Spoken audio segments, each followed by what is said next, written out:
We're here at Comic-Con 2010. I'm here with Josh and Chris, who worked on Wolverine and the X-Men.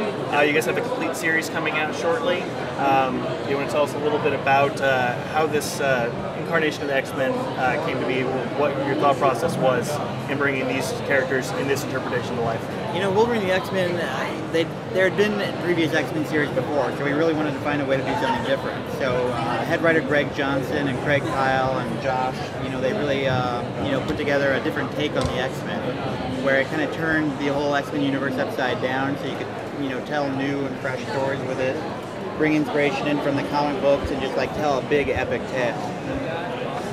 Anything you want to add? Yeah, one of the things that we really wanted to do was to tell a continuous story from beginning to end, and to choose all of those really fan-recognizable moments from the comics and some of the best X-Men stories and combine them into sort of a seamless, continuity-driven series from beginning to end that has that great X-Men serial quality to it. Well, I grew up with 90s X-Men and also X-Men Evolution, but as you said, we haven't really seen a serialized animated version.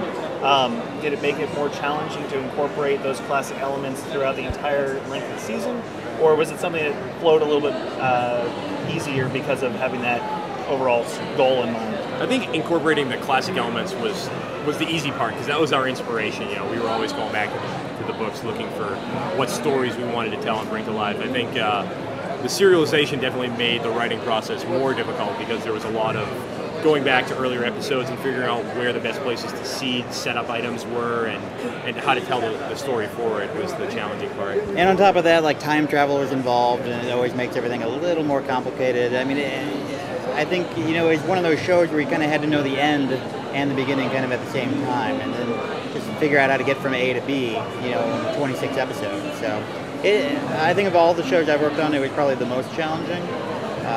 Greg Johnson and Craig Kyle, they did an amazing job, just laying it all out.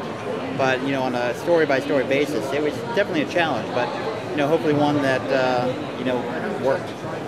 Well, and also at the very end, we set up for a little bit of Age of Apocalypse. Can you allude to maybe something, a little bit of what you were thinking in regards to what would have been season 2? Can't say too much about it at this point, because I don't know what our plans for releasing that information somewhere down the road might be.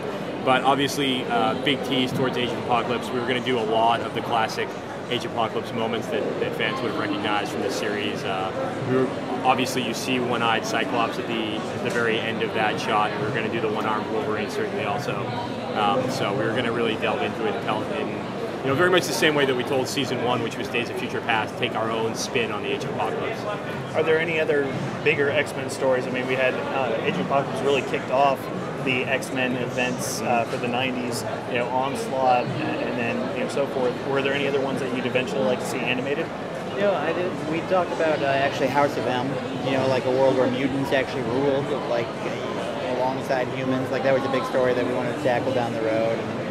And, the thing about X-Men is there's so much we can take from the comic books as inspiration. It's really, I'd love to see it all. I love Mutant Massacre. I love all those stories. I personally love Onslaught also. That's one of my favorites from the book. So, were there any characters specifically that you were really excited about bringing into the Wolverine and the X-Men universe? There's a lot of characters we haven't seen animated before. Did any stand out specifically to you guys? I think Emma Frost was definitely a biggie for everybody. She's become such a dominant force in the X-Men comics that it was a great chance for us to bring her to life in animation, and she played such a huge role in the series that it was great to be able to tell that story with her. For me personally, Gambit is my favorite Marvel character, so I love being able to bring Gambit into the series. I liked Scarlet Witch. I thought was great. In this series, her relationship with Nightcrawler was just a lot of fun to write. Polaris, I think, is a great character. And this show really took Polaris and did something with her. And it's just it's fun to see the little characters that don't get a lot of play in the books and really make them a key part of what's going on. Well, the X-Men universe is so rich with characters. You definitely have a lot to pull from.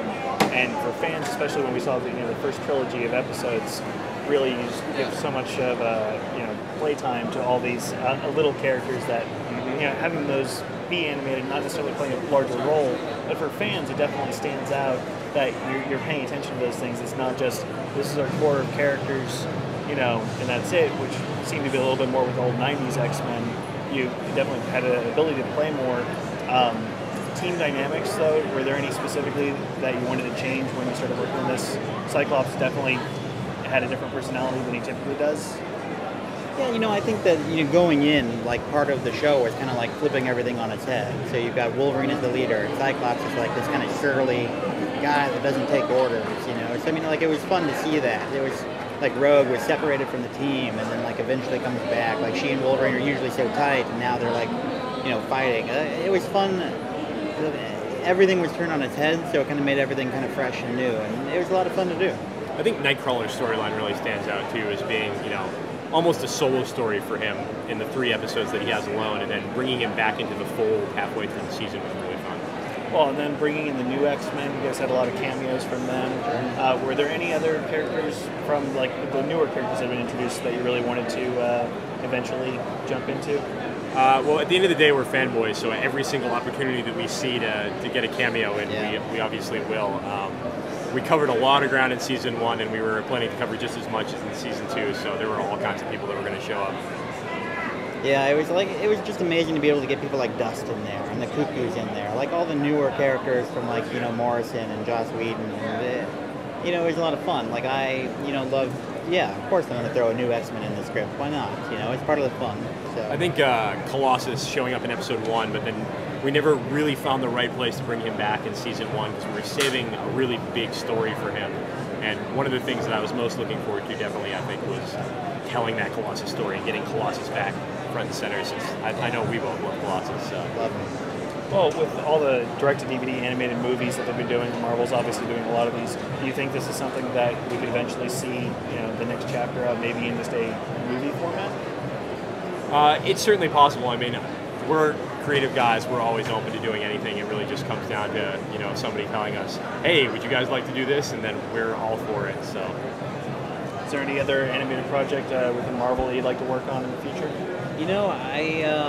Marvel's kind of covered. I'm working on Avengers animated series right now, and that's a dream come true, just to deal with like those characters and those stories. I mean, Spider-Man's got a new show coming out soon, and there's always like little projects like you want to see like a Power Man and Iron Fist show, or Cloak and Dagger show, and you just like got to find the right take on it and make sure it gets an audience. But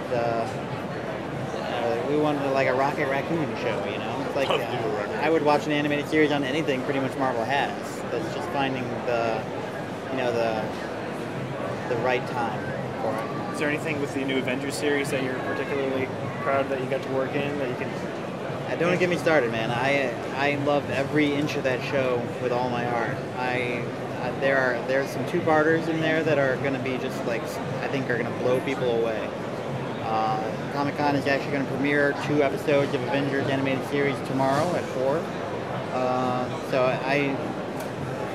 I'm extremely excited about that show. And there should be a trailer going up online this weekend for fans to check out. So, is that going to be more of an arc-driven show as well, with the season arc, or is it individual stories? We'll have a little bit of each. There's definitely going to be an ongoing thread, but it will not be quite as serial as Wolverine the X-Men. There's going to be done-in-one stories. There's going to be bigger stories. It's just going to be some of everything. And this is definitely more of a classic Avengers lineup, correct? Definitely. Very nice. Classic as you can get. But at the same time, we bring in, some of the new stuff too. So don't be surprised if you see some of the newer characters and some of the newer things. But it definitely starts with the classic base. Does the Avengers series seem to be more adult-oriented, or is it more of a common ground for new fans and old fans alike? I think it's more of the new fan, old fan thing. It's not like Hulk versus Wolverine PG-13 stuff, but I mean, it's not superhero squad either. It's like the comic book brought to life. I mean, it's like the stories that we know. I'd say it's a little more intense, but at the same time, I think it's good for kids. It's emphasis on the action. These are the heroes you know and love. These are Cap, Iron Man, Thor, Hulk. Taking down bad guys in very cool ways. I think at the end of the day, we're both fans and we want to make something that we would watch. And, even though we are 6-year-old boys at heart, we still want fans we're 8 to 11. That's right. 6 to 14, somewhere in that realm. Somewhere in there. Well, guys, thank you very much for talking with us. We're at Comics Online. Stay tuned, and we'll have some Avengers coverage shortly, and more from Wolverine and the X-Men.